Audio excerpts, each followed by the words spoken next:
ఈరోజు మన జీవితంలో కూడా ప్రతికూల పరిస్థితులు, ఏంటి ఇలాగ అవుతుంది నా జీవితం, ఏంటి ఇట్లుంది అని అంటే మనకు అర్థం కాదు.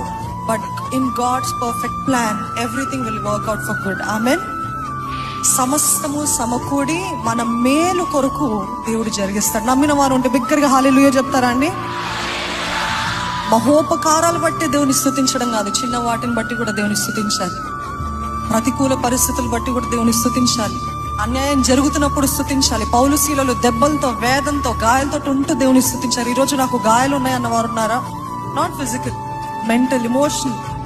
ఇవి ఉన్నప్పటికీ కూడా నేను దేవుని స్తుతిస్తానన్న ప్రతికూల పరిస్థితులు కూడా స్తుతించడమే స్తుతి త్యాగము, స్తుతి యాగం అండి. The sacrifice of praise. ఈరోజు మనం అందరము నువ్వు చేసిన ప్రతి కార్యాలు బట్టి నీకు స్తుతులు చెల్లిస్తాను. నా ప్రతికూల పరిస్థితులను నేను నాట్యం ఆడతా, నా ప్రతికూల పరిస్థితులను నేను పాట పాడతా, నా ప్రతికూల పరిస్థితులను నేను స్తుతిస్తాను ప్రభా. Nothing can stop my praise.